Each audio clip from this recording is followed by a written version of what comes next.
Hello everyone, I am doctor Dheeraj and हम अपनी last class में आपके स्केलेटल सिस्टम, बोन्स एंड आपके जॉइंट्स के बारे में हम पढ़ चुके हैं सारा कुछ।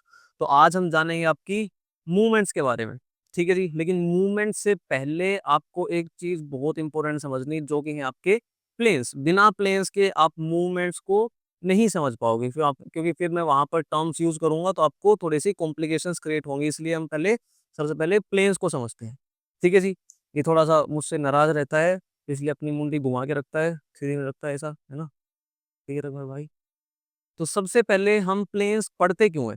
देखो, आप कोई भी चीज पढ़ रहे हो तो आपको ये पता होना चाहिए कि आप उसकी पढ़ाई कर क्यों रहे हो, है ना। प्लेन्स पढ़ रहे हो, कैसे इंपॉर्टेंट है, क्या आपके काम आएंगे प्लेन्स। आपको सबसे पहले तो कम्युनिकेशन में आपका बहुत ईजी हो जाएगा। जब मान लो मैं आपको कोई कॉम्प्लिकेटेड टॉपिक पढ़ा रहा हूँ, तो उस टाइम पे मैं बात कर रहा हूँ भाई, हम सेरेटल प्लेन में मूवमेंट कर रहे हैं, फ्रंटल प्लेन में मूवमेंट कर रहे हैं, तो आपका दिमाग में एकदम क्लिक होगा कि मैं किस टाइप की मूवमेंट की बात कर रहा हूँ। और मेरे को आपको समझाना नहीं पड़ेगा कि भाई आगे हाथ करो, पीछे हाथ करो, लेफ्ट करो, राइट करो। ठीक है, ये सब आपको समझना नहीं पड़ेगा, आपको पहले से ही वो सब पता होगा। ठीक है, एक तो इसमें इजी होता है। दूसरा, जब आप, क्योंकि ये तो सारी एनाटॉमिकल टर्म्स होती हैं, एनाटॉमिकल टर्म्स में ही बात हो रही होती है आपकी हर जगह। कोई मेडिकल डॉक्टर होगा, आपका कोई फिजियोथेरेपिस्ट होगा, दूसरे कलीग्स हैं तुम्हारे, दूसरे फिजियोथेरेपिस्ट हैं, या फिर कोई भी ट्रेनर से जब मैं बात करता हूँ तो हम इन्हीं टर्म से बात करते हैं, ताकि आपका कम्युनिकेशन बैरियर ईजी हो सके, क्योंकि यही टर्म्स आपकी हर जगह यूज होती हैं वर्ल्ड वाइड। ठीक है, हम इतना जान लिए। अब हम बात करते हैं प्लेन्स होते क्या हैं। थ्योरेटिकल पार्ट बहुत कम है इसमें, प्रैक्टिकल थोड़ा सा इसमें ज्यादा है, इसलिए हम आपको आज इस तरीके से पढ़ा रहा हूँ। तो हम सबसे पहले बात करते हैं तीन टाइप्स ऑफ प्लेन्स की। ठीक है जी, आपके तीन टाइप ऑफ प्लेन। सबसे पहला प्लेन कौन सा होता है, फ्रंटल प्लेन, जिसको हम कोरोनल प्लेन भी बोलते हैं। ठीक है, इसमें कंफ्यूज मत होना, फ्रंटल प्लेन को भी हम कोरोनल प्लेन बोलते हैं। ठीक है, दूसरा होता है आपका सेजाइटल प्लेन, और तीसरा होता है ट्रांसवर्स प्लेन। ठीक है, अब ये प्लेन्स होते क्या है, उस चीज को समझाने के लिए मैं अपनी क्लास में भी कई बार इसको यूज करता हूँ, जो हमारी ऑफलाइन क्लास होती है, और इसमें मैं आपको समझाने के लिए ये एक बोर्ड का एग्जांपल ले रहा हूँ। ठीक है, प्लेन इसी तरीके से दिखते हैं। ठीक है, आप एक इनविजिबल या फिर ट्रांसपेरेंट ग्लास शीट को समझो ऐसा, जैसे ग्लास होता है ना, बहुत ऐसा ग्लास पूरा चौड़ा होता है, ट्रांसपेरेंट होता है, कुछ दिखता नहीं आसपास, वैसे ही समझो इसको। ठीक है, वो प्लेन्स होते हैं। अब ये पूरा प्लेन है ऐसा, ये प्लेन कंसिडर करते हैं हम। ठीक है, ये प्लेन आपका ऐसे भी हो सकता है, ऐसे भी हो सकता है, और आपका ऐसे भी हो सकता है। ठीक है, अब मैं ये इस वाले प्लेन थोड़ा सा ऐसे करके दिखाऊंगा, ताकि आप सबको इजिली दिख सके। सेम आपका सैलरी में थोड़ा टेढ़ा कर दूंगा, ताकि आपको इजी विजिबल हो। ठीक है, तो अब जो, इसको ध्यान समझना, सेजाइटल, फ्रंटल एंड ट्रांसवर्स, इन सबको इजीली कैसे समझ सकते हैं। पहला स्टेप देखो, जो सेजाइटल प्लेन होगा ना, वो आपकी बॉडी को लेफ्ट पार्ट और राइट पार्ट में डिवाइड कर देगा। ये होता है सेजाइटल प्लेन। ठीक है, अब कैसे होगा, मान लो मैं इसको यहाँ ऐसे सर के बीच में रख दूं, ऐसा। ठीक है, और सर के बीच में से ऐसे मान लो पूरा एक इनविजिबल ग्लास ऐसा पूरा सर के बीच में से ऐसे जा रहा है। मैं एक इमेज भी डाल दूंगा ताकि तुम थोड़ा सा और बेटर क्लियरेंस आए उससे। ठीक है, उस तरीके से समझो। यहाँ पे ऐसे एक इनविजिबल ग्लास है, इसको पूरा लेफ्ट पार्ट में और राइट पार्ट में इसने डिवाइड कर दिया है। ठीक है, ये क्या हो गया आपका सेजाइटल प्लेन। अब देखो, जरूरी नहीं है कि सेजाइटल प्लेन हमेशा आपका मिड लाइन ऑफ बॉडी से ही जाए, वो बिल्कुल भी जरूरी नहीं है। ठीक है, तो आपका सेटाइटल प्लेन यहाँ से भी जा सकता है। अगर मैं यहाँ से कर रहा हूँ तो वो भी सेटाइटल प्लेन है, क्यों, क्योंकि ये लेफ्ट और राइट पार्ट में डिवाइड कर रहा है। सेम अगर यहाँ रख दूं तो लेफ्ट राइट पार्ट में डिवाइड कर रहा है, मतलब दो पार्ट में डिवाइड कर देगा, साइड वाइज लेफ्ट और राइट पार्ट में डिवाइड कर देगा, उसको हम क्या बोलेंगे, सेटाइटल प्लेन। अब हम बात करते हैं आपके फ्रंटल प्लेन के बारे में। फ्रंटल प्लेन होता है आपका, जो आपकी बॉडी को, देखो सेटल क्या हुआ, लेफ्ट और राइट, फ्रंटल क्या होगा, आपकी बॉडी को फ्रंट और बैक साइड में डिवाइड कर देगा। इसको इजीली याद करने के लिए क्या रखोगे, साइटल में स्टार्टिंग लेटर क्या है, एस, तो एस से मतलब साइड वाइज, जो आपकी बॉडी को साइड्स में डिवाइड कर दे। फ्रंटल में एफ आता है, तो मतलब जो आपकी बॉडी को फ्रंट और बैक में डिवाइड कर दे। मैं वहां देख रहा हूँ, क्योंकि मैंने वहां ना लैपटॉप की स्क्रीन लगा रखी है, कि मतलब कैसा दिख रहा है वो सब देखने के लिए भूल जाता हूँ। ठीक है, इग्नोर करना उस चीज को। ठीक है, तो फ्रंटल में क्या होगा, जो आपकी बॉडी को फ्रंट साइड और बैक साइड में डिवाइड कर दे, वो होता है फ्रंटल प्लेन। ऐसे ही होता है ट्रांसवर्स प्लेन। ट्रांसवर्स में क्या होगा, इसको बस ऐसे कर दो, ये क्या हो गया, ट्रांसवर्स प्लेन। जो आपकी बॉडी को ट्रांसवर्स क्या आता है, टी, टॉप और बॉटम में डिवाइड कर दे, वो क्या होगा, ट्रांसवर्स प्लेन। अब मैंने क्या बोला, जरूरी नहीं है कि हमेशा बीच से ही हो, ये अगर यहाँ से डिवाइड कर रहा है तो भी ट्रांसवर्स प्लेन, यहाँ से डिवाइड कर रहा है तो भी ट्रांसवर्स प्लेन, यहाँ से डिवाइड कर रहा है तब भी ट्रांसवर्स प्लेन, कहीं से भी डिवाइड कर रहा हो, अब टॉप और बॉटम में डिवाइड कर रहा है तो क्या होगा, ट्रांसवर्स प्लेन। फ्रंट और बैक में डिवाइड कर रहा है तो क्या होगा, फ्रंटल प्लेन। लेफ्ट और राइट में डिवाइड कर रहा है तो क्या होगा, सर्कल प्लेन। ठीक है जी, ये हमने समझ लिया कि प्लेन्स कैसे होते हैं, कैसे क्या होता है उसके अंदर। अब इसके अंदर हम आते हैं, सबसे इंपॉर्टेंट जो उसका सेकंड स्टेज है प्लेन्स को समझने के लिए, वो है मूवमेंट। मूवमेंट्स को समझने के लिए अब जो ये होल है इसके अंदर, उसका एक बड़ा इंपॉर्टेंट रोल आता है। मूवमेंट्स को समझने के लिए आपको एक देखनी पड़ेगी ऐसे एक्सिस। एक्सिस का मतलब क्या होता है, इसको एक्सिस की तरह समझना। ठीक है, ये शायद तुम्हें दिख ना रहा हो। ठीक है, तो ये इजीली विजिबल होगा। ठीक है, तो अब एक्सिस का क्या रोल होता है, एक्सिस होती है जिस पॉइंट के अराउंड आपकी रोटेशन हो रही हो, उसको बोलते हैं हम एक्सिस। ठीक है, अब जैसे आप जब क्लास में थे, मतलब जब स्कूल में थे, तो आपने एक बहुत ही नॉर्मल चीज करी होगी, आपने ऐसे देखा वो कॉपी को ऐसे रख के ऐसे रोटेट करते हैं ऐसा, है ना, या फिर ऐसे कॉपी में ऐसे पेन घुसा देते हैं तो इसको ऐसे रोटेट करते हैं, है ना। तो वो जो पॉइंट है वो क्या है तुम्हारा, एक्सिस। अब ठीक है, फलक्रम होता है उसके अराउंड, जैसे अब ये पॉइंट जो जा रहा है इसके अराउंड, मान लो मैं ये ऐसे इसको इसके थ्रू पास कर दूं। ठीक है जी, तो अब ये क्या हुई, ये हुई तुम्हारी एक्सिस। तो एक्सिस के अराउंड क्या होगी, रोटेशन। ठीक है, देख रहे हो इसके अराउंड ये ऐसे रोटेशन हो रही है। ठीक है जी, इसके अराउंड ऐसे रोटेशन होगी। अब ये रोटेशन सिर्फ इसी डायरेक्शन में हो सकती है, ऐसे और ऐसे। ठीक है, ये रोटेशन कभी भी ऐसे नहीं हो सकती, क्योंकि देखो जैसे ही ऐसे हो रहा है तो क्या हो रहा है, तुम्हारी एक्सिस की डायरेक्शन भी चेंज हो रही है। ठीक है, और हर मोशन में एक्सिस की डायरेक्शन उस पर्टिकुलर टाइम के लिए भी हम फिक्स लेके चल रहे हैं, ताकि तुम इन सब चीजों को समझ सको। डायनेमिक भी होती है, चेंज होती रहती है मूवमेंट के टाइम पे, वो अलग पार्ट है, लेकिन अभी तुम्हें इनिशियल स्टेज पे समझने के लिए ये सब चीजें समझनी पड़े। अब देखो, अगर जिस किसी को भी ये टर्म समझ ना आ रही हो, डायनामिक क्या होता है, मोशन क्या होता है, रोटेशन, ये सब टर्म्स अगर समझ ना आ रही हो, तो मेरे को आप कमेंट कर देना, मैं इन सब टर्म्स के ऊपर भी एक वीडियो बना दूंगा, ताकि आपको इजीली ये सब चीजें समझ आ जाए। ठीक है, तो अब क्या हुआ, हमने थोड़ी सी लंबी वीडियो हो रही है, थोड़ा सा जल्दी जल्दी समझाता हूँ। अगर आपको स्पीड में लग रहा हो तो इसको स्लो कर सकते हो, स्लो लग रहा हो तो फास्ट कर सकते हो, या फिर बार बार देखना है तो दोबारा भी देख सकते हो। ठीक है, ठीक है जी, तो अब क्या हुआ, सिर्फ इस एक्सिस के अराउंड ही रोटेशन हो सकती है। ठीक है, तो हमने दो बात समझी, पहला तो क्या है, प्लेन जो आपको दो पार्ट्स में डिवाइड करता है, और दो पार्ट्स कौन से होंगे वो डिपेंड करेगा प्लेन कौन सा है। अब हम किसी भी मूवमेंट में ये कैसे, लो फिर मैं वही देख रहा हूँ, सॉरी। अब हम किसी भी मूवमेंट में ये कैसे आइडेंटिफाई करेंगे कि प्लेन है कौन सा, कि मान लो अगर मैं, ये तो तुम्हारा मेन काम यही है ना कि भाई मूवमेंट को आइडेंटिफाई करना है कौन से प्लेन में। मान लो अगर ये मूवमेंट हो रही है ऐसे, या फिर ये मूवमेंट हो रही है ऐसे, तो इसमें हमें कैसे पता चलेगा कि ये मूवमेंट किस प्लेन में हो रही है। ठीक है, इसका कॉम्प्लिकेटेड वर्जन भी है, इजी वर्जन है, मैं तुम्हें इजी वर्जन समझाता हूँ, जो तुम्हें बहुत ही आसान तरीके से समझ में आ जाएगा, इसीलिए मैं ये लेके आया हूँ।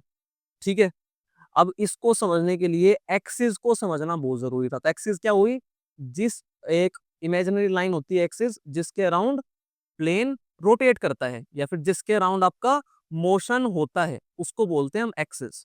ठीक है, अब देखो एक्सिस, हमारे प्लेन तीन थे तो हम एक्सिस की डायरेक्शन भी तीन समझ रहे हैं।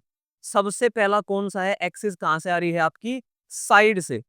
ठीक है जी, सबसे पहले आपकी एक्सिस आई साइड से, देखो साइड से एक्सिस आ रही है ऐसा। ठीक है, दूसरी एक्सिस कौन सी होती है, जो आपकी फ्रंट से आए ऐसे। ठीक है, लाइन है, इमेजिनरी लाइन समझो, बस ये पेन की तरह मत समझ रहे, बहुत लंबी इमेजिनरी लाइन समझो, जो बस साइड से आ रही है, फ्रंट से आ रही है। दूसरी क्या हुई, फ्रंट। अब देखो, जैसे ही एक्सिस फ्रंट से हुई, मेरी प्लेन भी चेंज हो गया। पहले प्लेन ऐसे था, अब प्लेन की डायरेक्शन ये हो गई है। एक्सिस की डायरेक्शन के अकॉर्डिंग ही प्लेन भी चेंज हो रहे हैं, वो भी समझाऊंगा मैं। ठीक है, तो पहले तीन एक्सिस समझ लेते हैं। आपकी साइड से जो एक्सिस आ रही है, आपकी एक्सिस जो फ्रंट से आ रही है, और ऐसे ही जो आपकी एक्सिस टॉप से आ रही है, ये तीन आपकी एक्सिस हो गई। ठीक है, अब मैंने क्या बोला था, आपकी जो मूवमेंट है, जो रोटेशन है, वो हमेशा क्या होगी, एक्सिस के अराउंड।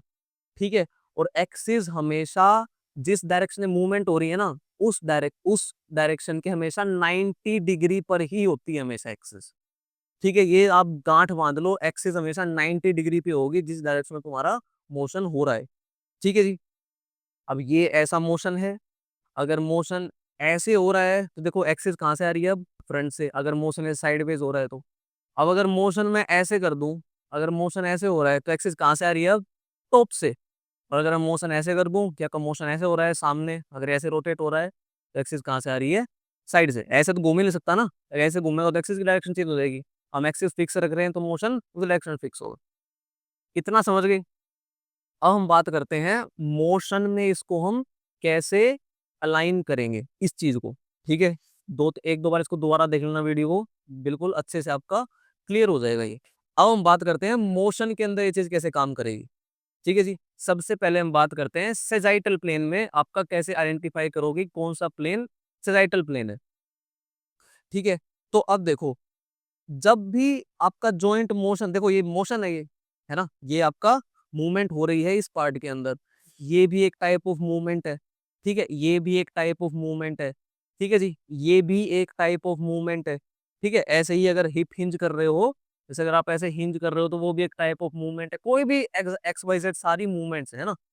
लेकिन अब एक चीज ध्यान रखो कि जो मूवमेंट हो रही है वो किसी एक पॉइंट से हो रही है। ओरिजिनेट, जैसे यहाँ से अगर मैं शोल्डर को मूव कर रहा हूँ ऐसे, तो मोशन स्टार्ट कहाँ से हो रहा है, फलक्रम कहाँ पे है, इस पॉइंट के ऊपर, शोल्डर के ऊपर है। यहाँ से एक ऐसे पॉइंट है जिसके अराउंड ऐसे मोशन हो रहा है। ठीक है जी। अब इस मोशन को पॉसिबल होने के लिए देखो, मोशन इस डायरेक्शन में है। किस डायरेक्शन में, आगे की साइड मोशन ऐसे हो रहा है। तो एक्सिस कहां से, मैंने क्या बोला था, एक्सिस हमेशा मोशन के 90 डिग्री होती है परपेंडिकुलर। फिर मैं नीचे देखने लग गया था। ठीक है, तो मोशन के हमेशा 90 डिग्री पे होगी एक्सिस। तो मोशन ऐसे हो रहा है तो डायरेक्शन क्या होगी एक्सिस की, साइडवेज।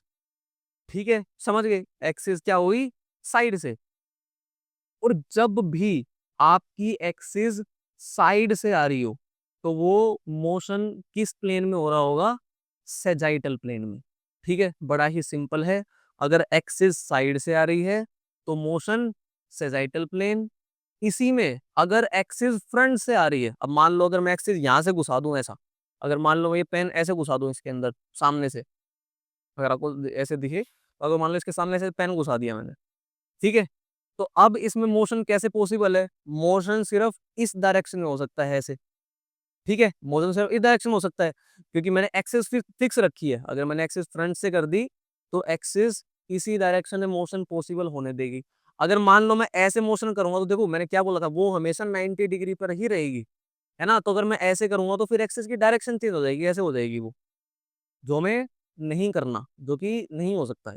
ठीक है, तो अगर ऐसे मोशन हो रहा है तो आपकी एक्सिस कहां से आएगी, फ्रंट से।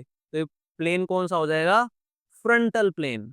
ठीक है, तो बिल्कुल इजी है, जब आपकी एक्सिस साइड से आ रही हो तो आपका क्या हो जाएगा, सजाइटल प्लेन। जब आपकी एक्सिस फ्रंट से आ रही हो तो क्या हो जाएगा, फ्रंटल प्लेन। जब आपकी एक्सिस टॉप से आ रही हो, अब देखो टॉप में पॉसिबल कैसे होगा, जॉइंट्स वाली वीडियो देखिए तो उससे आपको बहुत इजीली समझ आ जाएगा। अब देखो टॉप से अगर एक्सिस आएगी तो मोशन कैसे होगा, सिर्फ इस डायरेक्शन में होगा, ऐसे ऐसे ही घूम सकता है ना, ऐसे हो सकता है कोई मोशन। अगर मान लो ऐसे ऐसे आ गई तो मैं ना इसको ऐसे घुमा सकता, क्योंकि ऐसे घुमाते ही इसकी डायरेक्शन भी चेंज हो जाएगी ऐसे। अगर मैं इसको ऐसे उठाऊंगा तो भी इसकी डायरेक्शन चेंज हो जाएगी ऐसे, है ना। तो इस मोशन में सिर्फ आपकी ऐसे रोटेटरी कंपोनेंट आएगा। अब वो कैसे होगा, अगर मान लो, अब यहाँ पे हम दूसरी पेंसिल लेते हैं। अगर मान लो एक्सिस आपकी ऐसे आ रही है और वो आपकी इस डायरेक्शन में ऐसे, इस बोन में ऐसे है मान लो एक्सिस, या फिर शोल्डर में ऐसे है मान लो एक्सिस हमारी। ठीक है, तो अब रोटेशन कैसे पॉसिबल है, वो आपकी सिर्फ ऐसे होगी, रोटेटरी कंपोनेंट ऐसा, सिर्फ ऐसे रोटेशन हो सकती है। ठीक है, इस चीज को और थोड़ा सा इजी करने के लिए अगर मान लो मैं ये ऐसे लिम्ब एक्सटेंड कर दूं तो ये इससे जुड़ा हुआ है। ठीक है, तो आपको इजीली अब दिख जाएगा मोशन। तो अब ये ऐसे रोटेशन हो रही है। ठीक है जी। अब देखो ना, ये ऐसे मूव, क्योंकि ऐसे मूव करते ही एक्सिस की डायरेक्शन चेंज हो जाएगी, ऐसे मूव करते ही फिर एक्सिस की डायरेक्शन चेंज हो जाएगी। तो एक्सिस की डायरेक्शन ना चेंज हो, इसलिए हमारा कौन सा मोशन होगा, सिर्फ ये रोटेशन ऐसा।